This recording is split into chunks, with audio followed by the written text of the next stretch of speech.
This project would not have been possible without the valuable partnership and support of the Friedrich Naumann Foundation, to which we owe much gratitude. We hope that our meeting today and the conclusions that we reach will embody our common will and determination to see the Lebanese economy strive and key sectors reassert themselves within that context. The three subsectors we will focus on today are, we believe, key to the recovery of the country. We hope that the presentations and follow-up discussions with our august audience will generate and fine-tune suggested recommendations that can be communicated to our elected representatives and government officials for needed action. We hope that this meeting will also be an opportunity for networking and for exploring areas of collaboration among stakeholders to support these subsectors.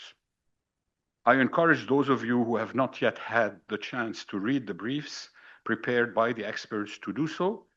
They can also be accessed through the QR codes that are displayed on side tables in the conference room.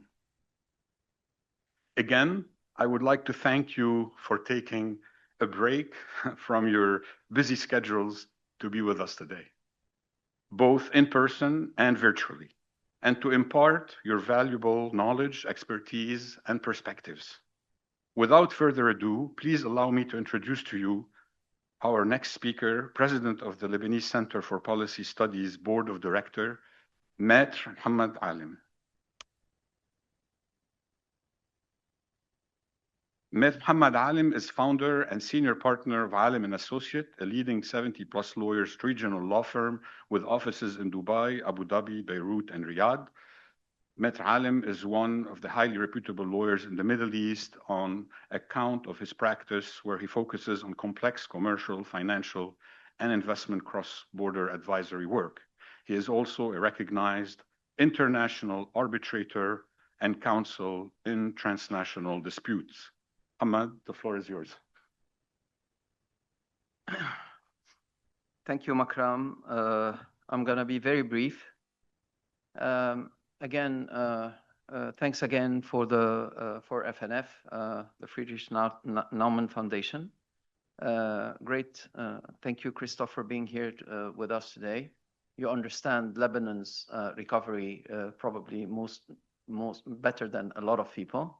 And what we've been looking for through this project is to really focus on those specific areas that we think are important for the recovery of Lebanon. Now, LCPS complete thinking is this bridging of two missing components, let's say, in Lebanon. The one is access to verifiable, trusted information and data about sectors. And this is in the core of what LCPS does.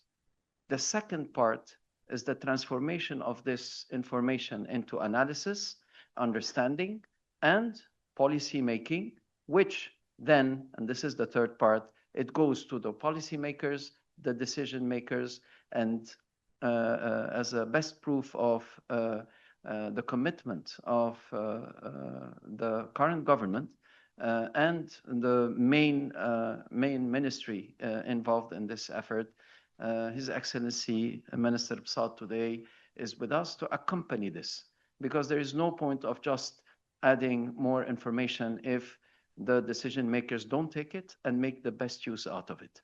So without further ado, I thank Makram, the whole team of LCPS, specifically Dr. Lina and Vache, who have done an amazing work. And I invite you today to enjoy and to learn more of this amazing research. Thank you very much.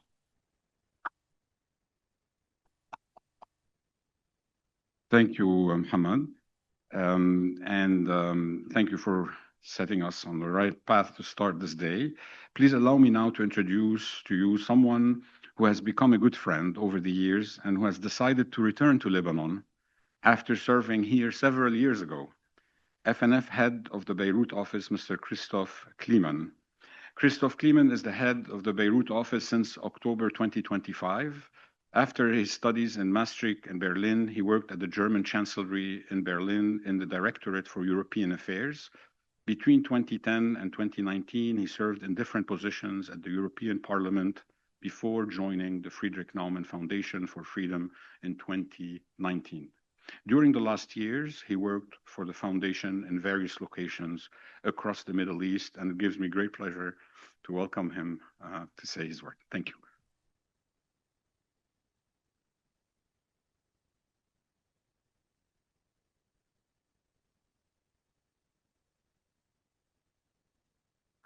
Good morning, ladies and gentlemen. Thank you very much for being here. Dear Excellency, Minister Bisat, Mohammed, thank you very much for the kind words. Makram, thank you so much. And it's a pleasure being with you here today. My name is Christoph Klemann, and I'm the director of the Friedrich Naumann Foundation responsible for Lebanon and Syria. And it's really a privilege of being here with you today with people that believe in Lebanon's economic future, not just in theory, but also in practice. We have a lot of entrepreneurs that are here today with us today. And, Makram was saying, I know the country a little bit, although not fully. Of course, it's almost impossible to understand this country fully. But it is certainly a country of creativity. It's a country of talent. And across this country, and we see that today in our different panels, we have agri-food producers from the Bekaa. We have creative studios in Lebanon that shape regional culture. We have pharmaceutical innovators in the private sector. There is so much potential out there, but yet this excellence sometimes remains hidden. Now, I'm German, and in Germany, we call many of our most dynamic companies hidden champions. Not because they are small or because they are weak, but because they quietly lead global markets without the brand visibility of the big companies all of us know, like BMW, SAP, Mercedes. Those hidden champions in Germany, they are found in very small towns you probably have never ever heard of in your lives, but they shape entire industries across the world, from automation to precision manufacturing to chemistry and medical devices. And this really is the cornerstone of the German miracle, the economic miracle of the 1950s and 60s, those hidden champions. But why did they thrive? They thrive because of the ecosystems that enables them. Reliable infrastructure, predictable regulation, access to finance, and trust in the rule of law. Now, this all matters here not as a comparison, but because Lebanon already has companies that compete and succeed in far more difficult circumstances. They already are champions, and they deserve no longer to be hidden. And I think the opportunity is to ensure that the excellent in individual parts becomes competitiveness of the whole economy. And this is why we are here today. Lebanon's crisis, of course, has demanded, I know this word is something that a lot of Lebanese don't want to hear anymore, has demanded resilience. I think no society should have to demonstrate. Its people have carried burdens that should be carried partly by the state. And if we are honest about the decisive challenge, it is that institutions must become strong enough to match the strength of Lebanese citizens and companies. And, I'm an economic liberal. I don't kind of advocate an overarching state. What I advocate for are sound institutions, because those are not an abstraction. They are the electricity, that a manufacturer needs. They are the copyright protection for a designer, and they are the export permits for a pharmaceutical producer. And of course, they are the confidence for any investor. Strong institutions, ladies and gentlemen, are not a luxury. They are the very foundation of economic freedom. And I know that this government is very much working on that to enable Lebanon, because these are the conditions that Lebanon needs urgently to turn resilience into real recovery and creativity into competitiveness. And as I said, I think this government understands this profoundly. And if we connect the strengths already here, the policymakers, the entrepreneurs, the researchers, the investors, I think that the high potential sectors that we are talking about today can become the pillar industries of a modern and outward looking economy. And I hope that this conference today is a step in that direction, from resilience to competitiveness and from isolated success stories to really a national growth story. And I would like to thank again LCPS and the whole staff of LCPS for making this possible, for our partnership. And I'm very much looking forward now to the speech of Your Excellency, the Minister. Thank you so much.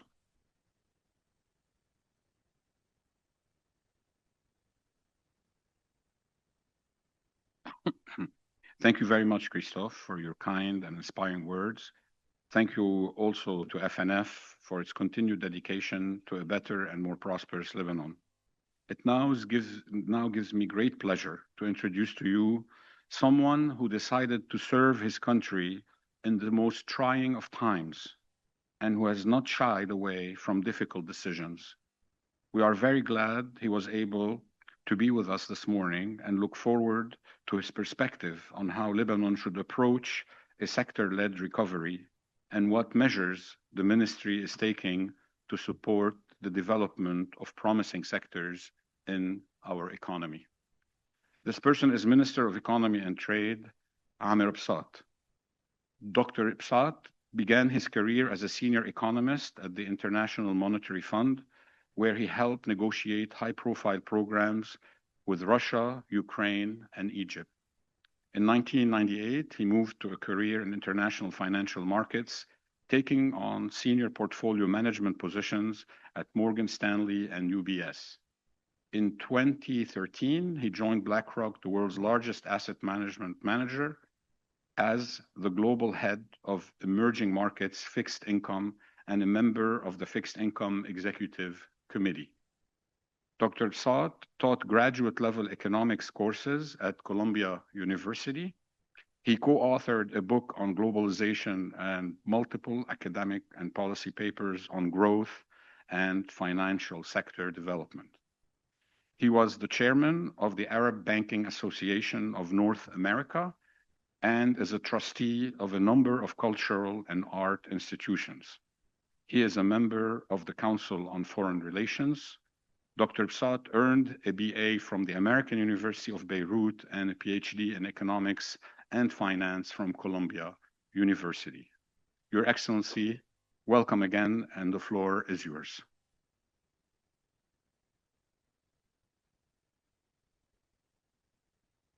First of all, listening to my bio reminds me of how old I've become. So there's so many things apparently I've done. First of all, Makram, Muhammad, and Lina, thank you so much for inviting me. It's an absolute pleasure. I have the greatest respect for LCPS, both as an institution, I've been associated with it for quite a while. I've written quite a bit there as well. But more importantly, to the concept of a think tank. Precisely what you were saying at the outset. No good economic policy making would come without the point that Mr. Muhammad made. No good economic policy would come without the analysis, the thinking, and translating the thinking into real life. The advocacy that comes from a think tank is at the core of any good policy making, even in developed countries. And the importance of places like Brookings, AI, CFR in the US are extremely important. No policy making can be taken without these. And LCPS has always played a very important role. So I'm very proud and glad to be here. I think I have 20 minutes, right? You've allowed me. I'll try to be even briefer than that. I wanted to make 3 points, or at least touch upon 3 topics. The first of which is a bit of a macro one. Just to set the stage of how we collectively are thinking of the direction, what people like to colloquially think of as the vision. I'm going to spend some time on trying to take that vision into the micro, right? What does it mean for the sectoral developments? And here I'm going to open an important bracket, which has put me into got me into trouble, but I think it's the bracket we're talking about. about the role of protection, the role of choosing winners, the role of incentives to particular sectors. Is it a good idea? Is it a bad idea? And then I'm going to spend some time on a fun topic, which is the political economics of reform. How likely is it that we can actually do these things politically? What are the constraints? So let me start with the first point, right? The point about the macroeconomic vision.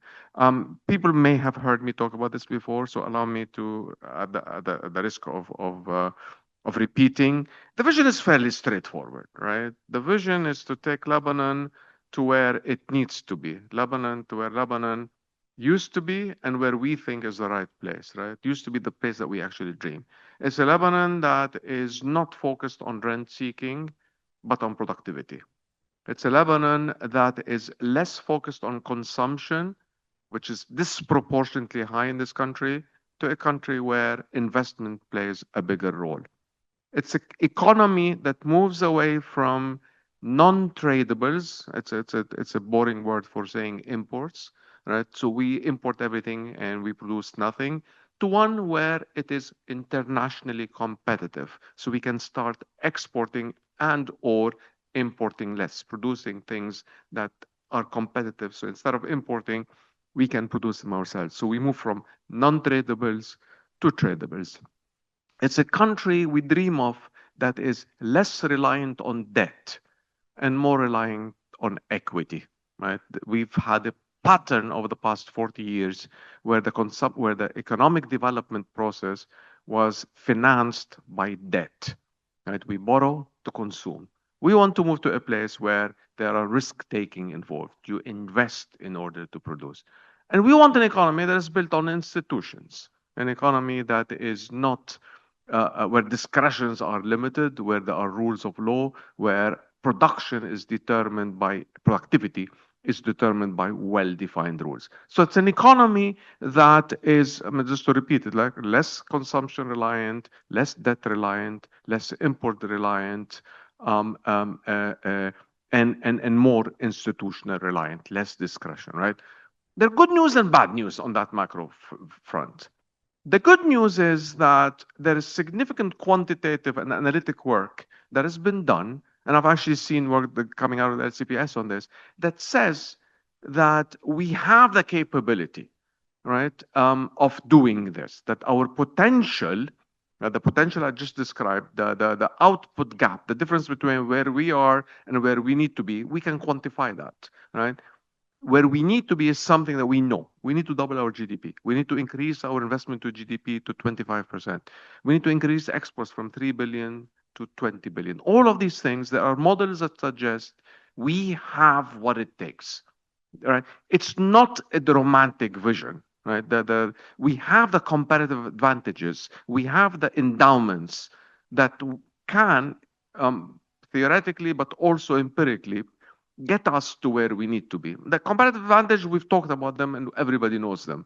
The strength of the labor force and its sophistication, the education, right? That comes, that allows us to produce. It is the resilience of the private sector, its ability to absorb shocks, extremely good at absorb what people like to call resilience, right? The entrepreneurship. It's a very powerful private sector that is able to the velocity of its capability of, you give it a little bit of growth and it can run because the balance sheet is very strong, is there, right? We have the power of the diaspora. The diaspora is an extremely powerful asset that we can show can translate into actual economic activity. The geographical location of the place, right? I mean, at a time when the transformations globally, and particularly in the region, are extremely fortuitous. I mean, they're very positive for us. We have a Lebanon brand that we can monetize, right? People know us, they like us. Every time you talk about Lebanon externally, people want to buy our products, right? And we have also the climate.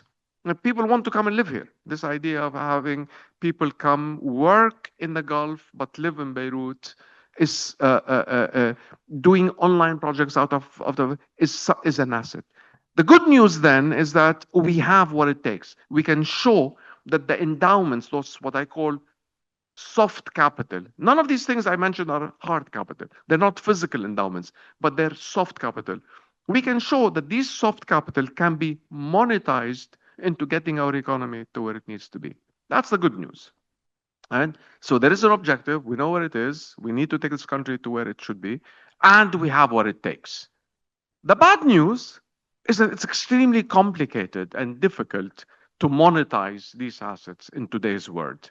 Hence the reforms. Hence the way I see the reforms that we need to do is not because they are morally justifiable or they're ideal. They're there because those are the reforms that will take us, will allow us to use our endowments to get our country to where it is, right? The reforms are very well known, right? And I'm going to preempt you right now because I know the questions will always come up. You need to do this and this. We know what needs to be done. We all do know what needs to be done. Right? We need a banking sector. Of course, we're not going to grow without a banking sector. Of course, right? We need to improve the competitiveness of the private sector by lowering its costs. That's how I look at the problem of electricity. The problem of electricity is about making it more competitive for our private sector to be able to produce and cheapen its production. Same thing with telecommunication. Same thing with distribution and transportation. Right? These are all things that are necessary in order to be able to unlock the endowments that we have and take our economy from where it is to where it needs to be.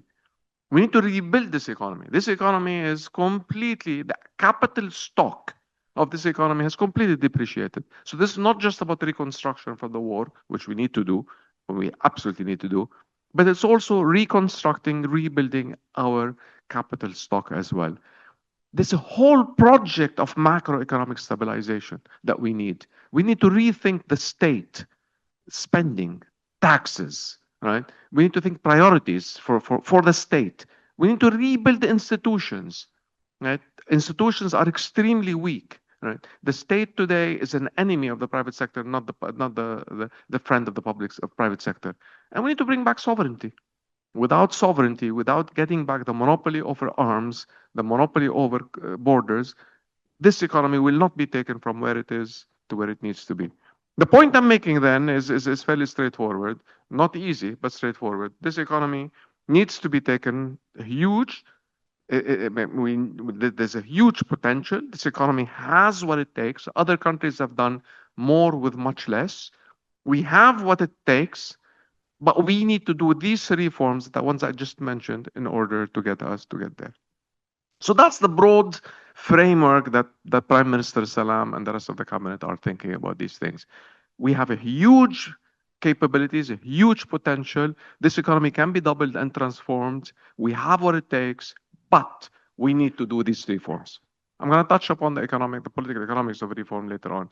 But let me take a detour here and talk about sectoral, our framework for thinking about sectoral policies. There's no easy answer, right? These macro reforms I just talked about, reconstruction, fiscal, change taxes, do the banking sector, all of these things are necessary. They're necessary, but they're not sufficient. In order to get us to where we need to be, there's a whole slew of micro reforms that are needed, right? And to its credit, and this is where people like you are going to be extremely useful for us, we've been spending a lot of time thinking about sectoral priorities, right? And sectoral, not priorities. I want to use the word more precisely. Sectoral action plans. We actually have 243 action plans across 17 sectors, right? Those need to be done. Every sector, from electricity to transportation, to the labor laws, to education, to environment, to ease of doing business, there are a whole slew of micro level reforms. None of them are fun. They're all extremely, dare I say, boring. But they need to be done, right? And the studies that I saw that you've written very much fall into that kind of micro level analysis, right? They have to be done, right? And we can spend time talking about them. We should be talking about them, but the reality is these are very micro, bottom up, law by law, decree by decree, committee by committee, small enabling private infrastructure investments that need to be done. Without them, we're not going to be able to transformation. So both the macro is important, the financial sector, the electricity reform, the tax reform, the ease of doing business. All of these things have to be done, but they have to be complemented by bottom up. To our credit, with the help of people like yourselves, we've actually identified them. The parenthesis I want to talk about though here, and this is quite, I mean, recently it's been a bit controversial, is there is a strong intellectual trend in this country that today is being increasingly encouraged by what's happening in the US, right? That says maybe you should also select winners. Maybe you should, quote unquote, protect industries using the infant industry argument, right? There's a very powerful arguments that I'm hearing all the time is that to get your sectors to move, the micro kind of reforms that I talked about, the basics are important, but you need to complement them with protection and protection takes multiple forms. The most vulgar of which is to restrict imports and say, you know what, I'm not going to allow any import of that good. I'm going to allow only the producers to sell. There's a slightly less vulgar approach of saying, I'm going to increase tariffs on imports that compete with domestic to the point where they become less competitive and allow the private sector domestically to produce. There's a third approach that you hear is tax incentives, right? Cut taxes on them, give them subsidies. So there is this powerful strand that says, listen, it's going to take a long time to reform the micro, do these 243 things. You're being very romantic, right? You need to be helping the industries. You're going to have the traders. You're going to have to help the farmers today with these kinds of protection measures. I'm very uncomfortable with that. And this is me talking, right? I'm very, right? This is not, I don't want to call it the government's position. This is a discussion, it's an intellectual debate we should be having, right? Because this populist strand is quite strong, right? We need to be thinking about right now. I'm not a person, we should not be against selecting winners and helping domestic production, but we need to be very careful about three things before we do that. One, we don't have unlimited resources. Right? We'd better be sure that we're spending those resources smartly. Right? We cannot be giving taxes. We cannot be making it more expensive on the consumer. Right? We're not the US. We're not that rich. We have to use our resources more carefully. Two, these measures are inflationary. Full stop. You are making it more expensive, right, on the consumer. By making it harder to import, by increasing tariffs, you may be helping some industries, 500 people, 1,000, but you're hurting 1 million people. The trade-off between domestic encouragement and consumer protection is a very important trade-off. We need to be careful about protectionism and extreme. Three, this is Lebanon. These kinds of measures very quickly get you into corruption. Very quickly get you into sectarian, well, I'm going to use the word in Arabic, istinsabiyya, like the choosing winners and choosing. We have to be very careful, right? So the point I'm making when this detour is, I am all for, I mean, the macro is very obvious. We need to do what needs to be done. There's enormous amounts of micro reforms that have to be taken. Those are boring and will take time, but they're crucial. Protectionism is something we should be thinking about. Selecting winners is something we should be thinking about. It is a short-term answer, but we should be extremely careful about how we use that tool. And that tool should not be excessively used. I would rather we spend our capital on serious reforms, seriously improving the competitiveness, legitimately improving the competitiveness of the producers. We should be working with them on all the basics, on building the institutions, cheapening their production, opening up markets for them, giving them a banking sector, strengthening the state. We should not fall into the cheap answer of excessive protection. Which gets me to my final point, the political economics of reform, right? What needs to be done, sometimes, and I'm going to be very honest and open about this here, brutally honest. Sometimes there's the sense that if we can just come up with a better idea, everything will be done, right?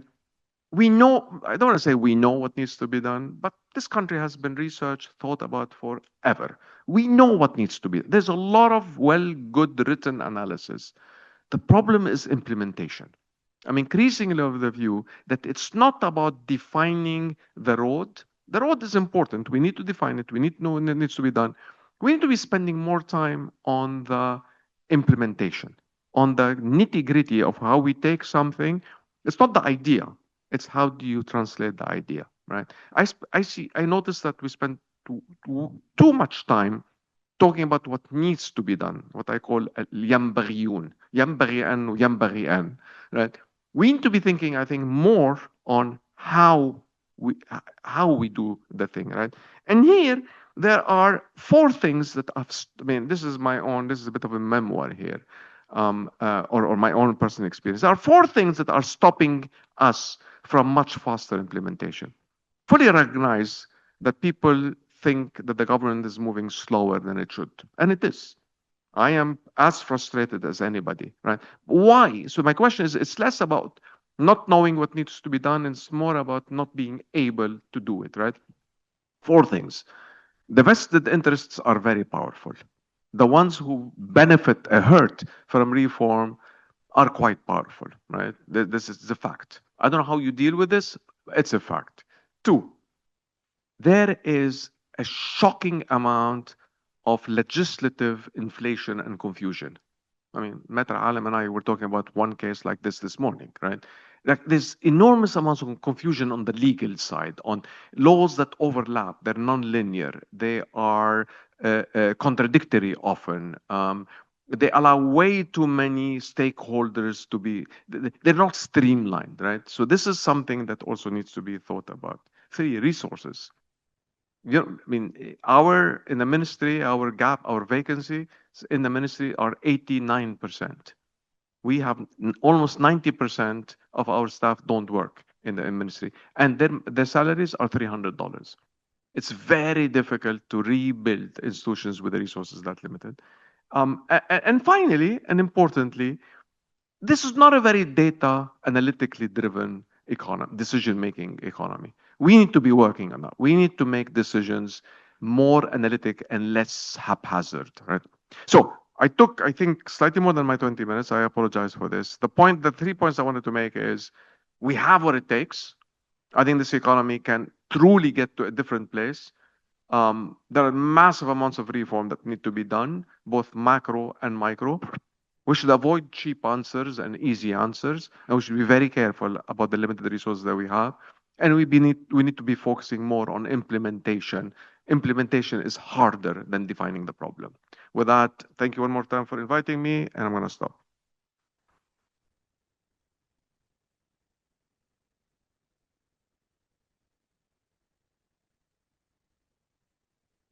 Thank you very much, Minister Bisat, for this inspiring and also for setting some path there forward.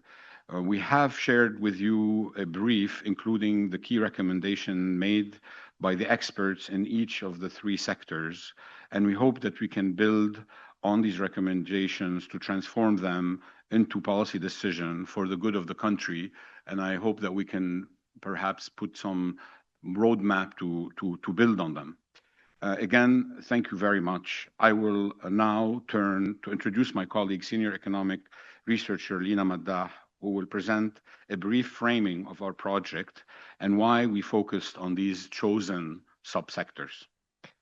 Lina Maddah is a Senior Economic Researcher at the Lebanese Center for Policy Studies, LCPS. Her areas of work include urban and regional economics, firm dynamics, spatial economic analysis, cultural and creative industries, and local entrepreneurship ecosystems. Lina holds a PhD in economics from Universitat Rovira i Virgili in Spain and is an adjunct professor at the Department of Economics at the Lebanese American University.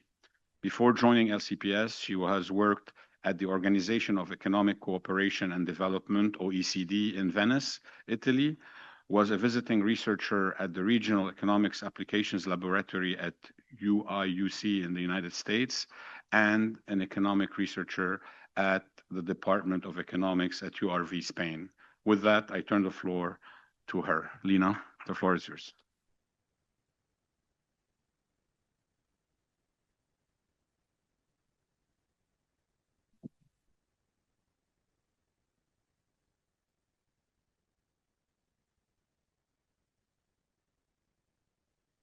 Thank you, Makram. Thank you, everyone, distinguished colleagues, dear partners, and friends. Lebanon is at a pivotal moment. The World Bank Lebanon Economic Forum 2024 describes this period as a potential inflection point, but only if policymakers take actions that restore macro anchors and rebuild credibility. Lebanon's economic crisis has always been dual, economic and institutional. Barrow Gardner's expectation theory shows that credibility itself becomes a stabilizer. And our private sector consistently tells us we do not need miracles, just signals that rules matter again. With firms delaying their investments, the diaspora observing cautiously, and the international community waiting for credible signals, Lebanon faces a shrinking window for action. Today's conference is about placing three sectors at the center of our national economic conversation: agri-food, cultural and creative industries, and pharmaceuticals. This event is not the beginning of our work.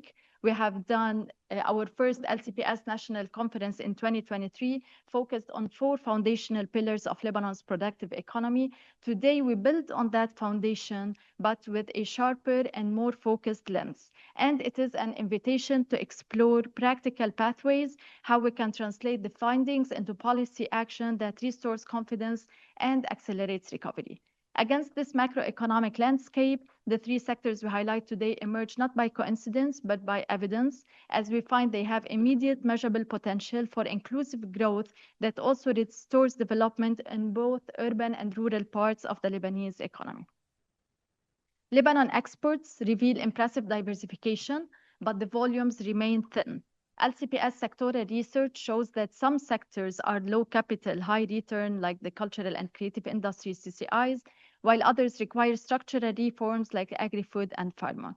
Many countries have accelerated recovery by cautiously prioritizing 4 to 5 sectors with rapid export elasticity. For illustration, the agri-food sector remains one of Lebanon's most geographically distributed and socially anchored sectors. Greece, Italy, Spain transformed olive oil, wine, and fruit sectors through unified export standards. The cultural and creative industries remain Lebanon's most globally recognized standards. An identity economy, South Korea built a global economy on K-pop, gaming, and design, turning CCIs into $100 billion export engine. And the neighboring Mediterranean region, Catalonia, have used cultural and creative industries to reinvent the rural areas. The pharma sector has as well strong foundations, and the potential is real. Lebanese pharmaceutical firms expanded domestic share from 10% to nearly 30% since 2018. Jordan built $1.5 billion export industry from regulatory modernization in pharma. Slovenia used pharma excellence to emerge as an EU high-value exporter post its crisis. As we reflect on these sectors, I want to close on a personal note. My late father, like so many fathers of his generation, believed deeply that Lebanon's economy could be rebuilt with integrity, talent, and hard work. His generation lived through civil war, financial collapse, political instability, and repeated episodes of uncertainty. And yet they continued to believe, to invest, and to rebuild. Their belief is the responsibility we carry now, but carrying it is not simple. I teach hundreds of students every year, brilliant young men and women. I see firsthand how that belief is fading. Though ASCWA ranks Lebanon among the highest in tech-skilled youth per capita in the region, they are talented, ambitious, capable of extraordinary things, yet they hesitate. Convincing them of what our parents' generation believed so naturally has become harder. Lebanon does not need reinvention. It needs credibility, coherence, and commitment. And with that, it is my pleasure to open our first panel of the day, which focuses on the agri-food sector. I welcome the moderator, Dr. Hala Shaheen, the speaker, and the discussants on the stage.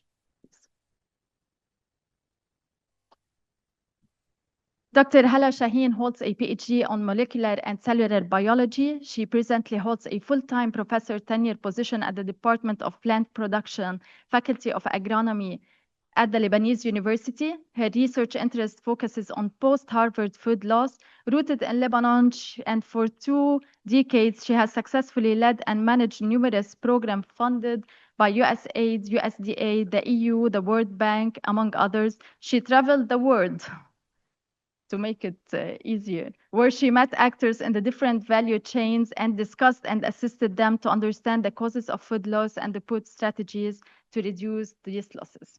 Thank you.